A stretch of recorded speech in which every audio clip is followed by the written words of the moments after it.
Oi, oi, oi, galerinha, tudo bem com vocês? Estamos aqui para mais uma aula de história hoje.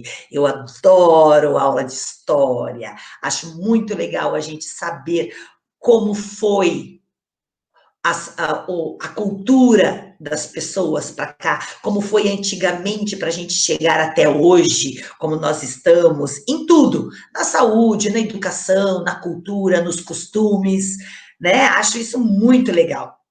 Então, como a gente já vem falando sobre como eram os costumes e hoje como são, a gente vê muitas diferenças e muitas semelhanças também, né? Muitas coisas nós ainda utilizamos e que faziam parte lá do passado. Então,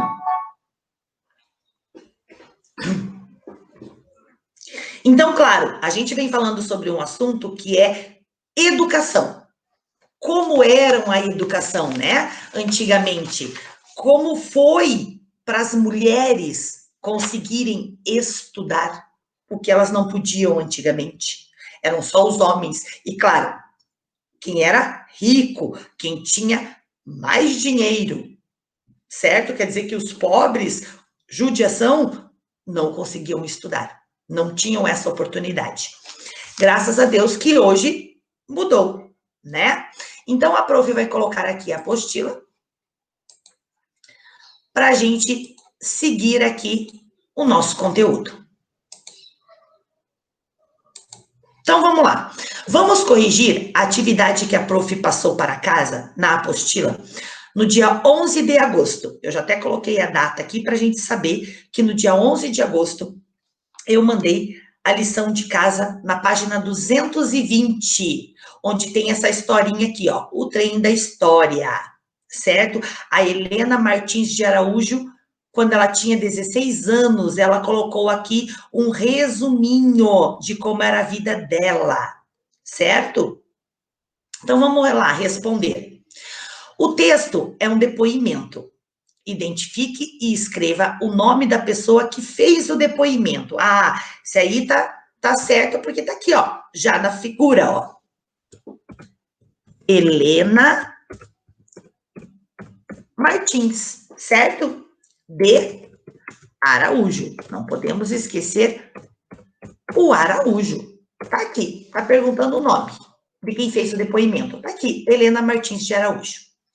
B. O texto refere-se à educação de Maria de Jesus, mãe da Helena Martins de Araújo. Em que época da história do Brasil ela foi educada? Então, também já diz lá. Em que época que ela foi? Tá lá, ó. Maria de Jesus Amorim de Araújo, meu pai era militar, ó, ela tá escrevendo tudo lá. Então, foi em que época? Foi em, já diz lá, em 1937, foi a época que a mãe dela, né, ó,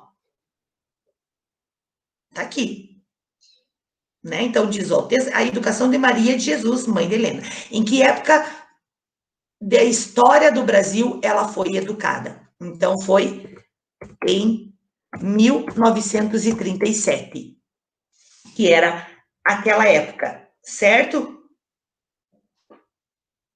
Certo? Em 1937. E ali por diante, certo?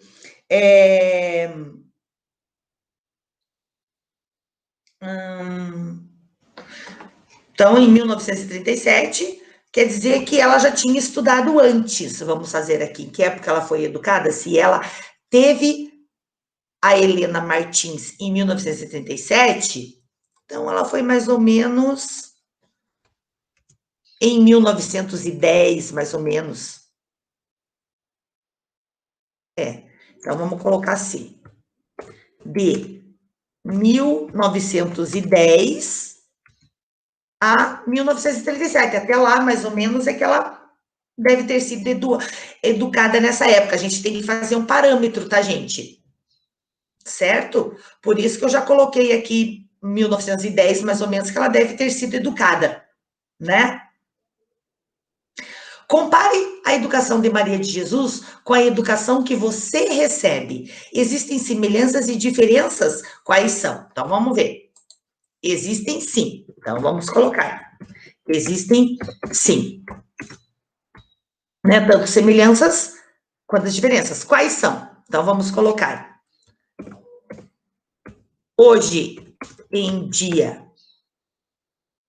a educação é para todos, né? Tanto homens como mulheres.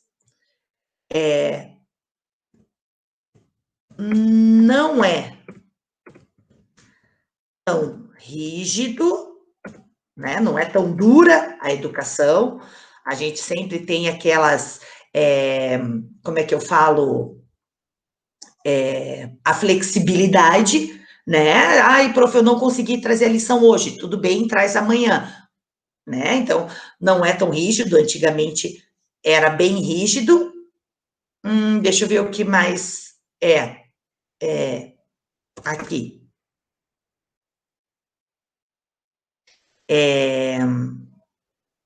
Existem salas de aula com meninos e meninas juntos. Certo? Então, acho que essas são as principais, assim, gente. Certo? Então, vamos colocar lá autocorreção.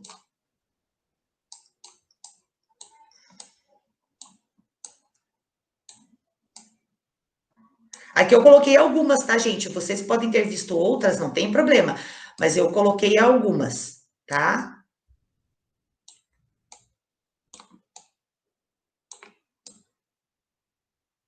18/8. Tá aqui. Agora entrando no assunto, educação indígena e quilombola. Sim, gente, os índios também eles têm escolas. Os quilombolas também têm escolas dentro da tribo deles, mas eles têm. Então, olha só. A educação enfrentou vários desafios até que se estabelecesse como um direito universal de homens e mulheres. Algo semelhante aconteceu com a educação indígena e quilombola. Nas terras indígenas e comunidades quilombolas do Brasil atual, seus moradores lutam para que sejam estabelecidas escolas públicas. Apesar das grandes diferenças que existem entre elas, ambas as comunidades exigem seu direito educacionais. Sim, eles também querem estudar, então eles estão exigindo, lutando pelos seus direitos de educação. Na maioria dos casos, as escolas públicas se localizam nas cidades, muito longe dessas comunidades.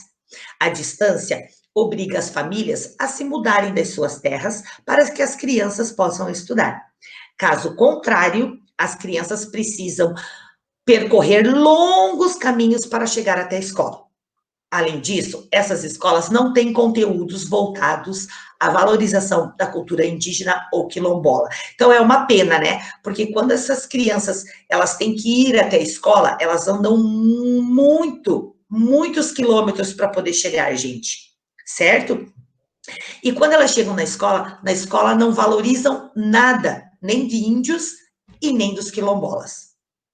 Então, olha aqui uma foto. A preservação da cultura está prevista nas escolas indígenas e quilombolas. Já nas escolas, algumas tribos indígenas já têm professores que vão até lá para dar aula. E nos quilombolas também. Tem professores que vão até os quilombos para dar aula. Lá, eles valorizam a cultura deles, certo? Olha aqui, ó. Ó uma escola indígena em Baniva, na Amazônia. Olha só. É assim.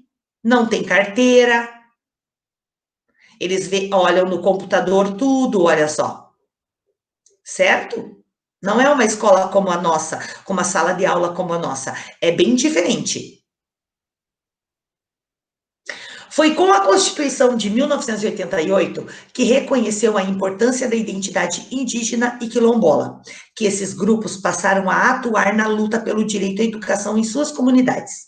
A educação indígena foi reconhecido como um direito em 1999 e a quilombola só em 2012. Imagine, gente, fazem só 8 anos que a quilombola foi reconhecida. As escolas localizadas nessas comunidades ensinam a sua própria história. suas tradições e o seu patrimônio, além dos conteúdos comuns, como português, matemática, história, geografia, ciências, as escolas não indígenas ou quilombolas, certo? O objetivo desse currículo especial não é separar nem isolar essas comunidades, mas sim educar, levando em consideração a cultura daquela população. Nas escolas indígenas, os professores ensinam usando tanto a língua portuguesa como a língua nativa de cada tribo. Olha que legal, né, gente? Eles ensinam a língua portuguesa também para os índios. E claro que eles ainda fazem muitas coisas com a língua deles também, certo? Vamos lá para a próxima. A educação especial. Existem pessoas com necessidades educacionais específicas. Algumas têm deficiências físicas, outras têm deficiências intelectuais. Essas pessoas, como todas as outras, têm direito à educação de qualidade e ao convívio com colegas de escola. Praticar bullying, fazer piadas ou excluir de qualquer forma uma pessoa com deficiência é errado e contrário à formação cidadã. Um verdadeiro cidadão nunca toma atitudes preconceituosas. Então, olha só, existem muitos esportes e muitas atividades adaptadas para pessoas com deficiências físicas. Sim, gente, hoje as escolas, elas têm essas vagas destinadas a pessoas com deficiências especiais, certo? Então, vai ser muito comum as escolas receberem crianças cadeirantes ou crianças que sejam cegas ou surdas, porque eles são deficientes, certo? Eles têm alguma deficiência. Então, hoje, isso é mais normal. Hoje, isso é mais comum, certo? Tanto que nós temos Olimpíadas não só para as pessoas normais, nós temos Olimpíadas para pessoas que têm deficiência, alguma deficiência. Então, eles se chamam de paraolímpicos, certo? É umas paraolimpíadas. Quando a gente ouvir paraolimpíadas, é que a gente já sabe que é com pessoas com deficiências, certo? Todo mundo sabe o que é bullying, né? Que são atos violentos, intencionais e repetidos, que podem ser físicos ou verbais. Então, olha só, as salas de aula devem ser adaptadas a todos os alunos. Olha lá, ó. Esse aqui é cadeirante, ó. E ele tem uma carteira que a carteira da escola dá para colocar a cadeira dele. Olha só que legal. Isso é bem legal. Alunos com deficiências físicas. Algumas crianças têm deficiências em decorrência do nascimento, de doenças ou de acidentes. Essas crianças podem precisar de ajuda para andar, escrever ou comer. No entanto, isso não as impede de frequentar a escola e de brincarem normalmente. Pessoas com deficiência física podem frequentar escolas regulares, que são as nossas escolas, escolas com pessoas normais. Para isso, as escolas estão cada vez mais investindo na acessibilidade, construindo rampas ou elevadores que permitam a circulação de estudantes em cadeiras de rodas. Sim, a gente já viu, né, gente? Lá na nossa escola mesmo, nós temos rampinhas, nós temos elevador, nós temos os banheiros com portas maiores, que já são para crianças que usam cadeiras de roda. Alunos com deficiência intelectual. Existem pessoas que nascem com alguma deficiência intelectual. Essa pessoa tem uma lógica de raciocínio próprio. Pensam, estudam e se organizam mentalmente de forma diferente. Existem vários tipos de deficiência intelectual. A criança pode nascer com alguma deficiência, mas também pode adquiri-la ao longo da vida. A deficiência intelectual pode ter vários graus e distintas manifestações, como problemas de memória e dificuldades de socialização. Dificuldade de socialização é de ter amigos, tá, gente? Quando a deficiência é leve ou moderada, a pessoa costuma ir à escola normal. A escola que integra alunos com deficiência a outros alunos, é uma escola inclusiva. Então, o acesso à nossa escola, ela é uma escola inclusiva. Ela aceita pessoas com deficiências, certo? Especiais, tanto intelectual como motora, né? Que usem cadeiras de roda, que tenham problemas na memória, tudo isso a nossa escola aceita. Então, ela é uma escola inclusiva, que inclui. Olha aqui a foto. Muitas crianças com síndrome de Down frequentam escolas regulares. A síndrome de Down, gente, elas já nascem com esse probleminha, certo? Com essa síndrome. E aí, às vezes, tem crianças, a prof já deu aula para um aluno que ele nasceu normal, sem deficiência intelectual, e ele começou a ficar doente com 2 anos de idade. Com 2 anos de idade, ele começou a ficar doente, e ele adquiriu uma doença, uma deficiência intelectual, certo? Então, isso também acontece. Então, para casa, vamos lá. De olho no local. Nós temos aqui, então,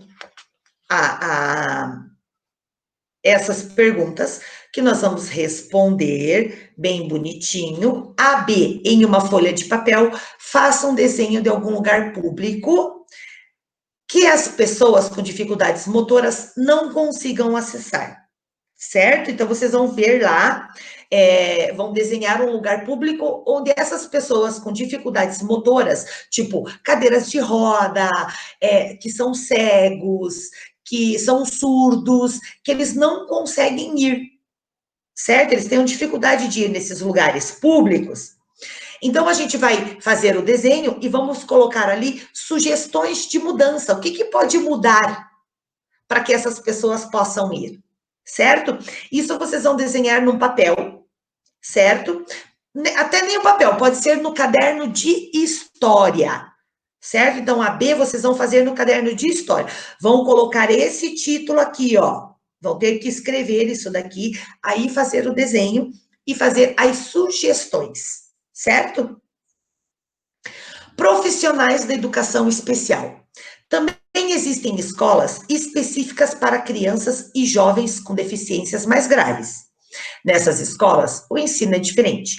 Além de professores, nessas instituições também trabalham fonoaudiólogos, fisioterapeutas, terapeutas ocupacionais e outros profissionais. Como você estudou, existem vários tipos de escolas e várias formas de ensinar e aprender.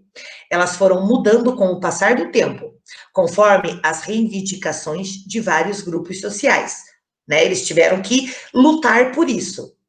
Atualmente, a educação é um direito de todos, adaptando-se conforme a necessidade de cada grupo de alunos, certo? Então, foram mudadas sim, certo? E aí, nós temos aqui outra lição de casa, que vocês vão pesquisar aqui, ó. Essas profissões, vocês vão pesquisar o significado de cada um e escrever aqui. Tá? O que significa fonoaudiólogo? O que significa fisioterapeuta? O que significa terapeuta ocupacional? Certo? E aqui nós temos uma linha do tempo. Vamos lá. Ó, em 1549 a 1759 era Brasil colônia, na época dos jesuítas.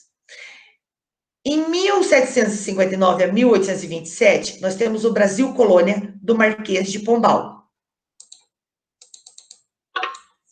Certo? Ó. No Brasil, os primeiros a fundar escolas foram os jesuítas. Suas escolas tinham como objetivo ensinar o cristianismo aos indígenas. Elas não aceitavam pessoas escravizadas africanas, nem negros livres, mestiços e crianças abandonadas. Já no Marquês de Pombal, proibiu atividades dos jesuítas no Brasil. Devido à proibição, as escolas jesuítas foram fechadas. O Marquês de Pombal instituiu aulas régias, que eram lecionadas por professores em suas residências. Então, os professores iam até a casa das pessoas. O governo cobrava o ensino elementar de letras e Humanidades, que corresponde ao ensino fundamental e médio. Então, eram os pais que pagavam. A partir das leis de 15 de outubro de 1827, as mulheres passaram a ter direito à educação. A educação feminina era bem diferente da dos homens, pois eram ensinadas matérias como boas maneiras, prendas domésticas e formação moral e religiosa. Apesar de existirem escolas para as mulheres, só uma minoria delas conseguia estudar. Em 1890, com a proclamação da República, é marcado pela criação das escolas primárias, que podiam ser públicas ou particulares. O objetivo dessas escolas era ensinar matérias como matemática, português, história e francês, além de ensinar os alunos a lerem antes do ensino fundamental. Em 1890, com a proclamação da República, é marcado pela criação das escolas primárias, que podiam ser públicas ou particulares. O objetivo dessas escolas era ensinar matérias como matemática, português, história e francês, além de ensinar os alunos a lerem antes do ensino fundamental. Surge, em 1932, o Manifesto dos Pioneiros da Escola Nova. A partir dele, em 1934, é elaborado o primeiro capítulo da Constituição dedicado à educação. O Estado Novo de Getúlio Vargas torna a educação obrigatória e a expande bastante, quer dizer que ela cresce muito. O foco era na criação de um cidadão trabalhador. E acabou, até hoje, certo? Até a atualidade, ó. E aí, nós temos a nossa última lição de casa. A prof hoje passou bastante lição de casa, mas é porque vocês têm uma semana para fazer, certo? E aqui, da mão na massa. Então, nós temos 3 atividades para fazer, certo? De história. Então, nós vamos ler lá esse texto, né, sobre a educação e vamos responder as questões aqui, certo? Então, é isso que a prof queria mostrar para vocês, certo? Deixa a prof voltar aqui. Voltei.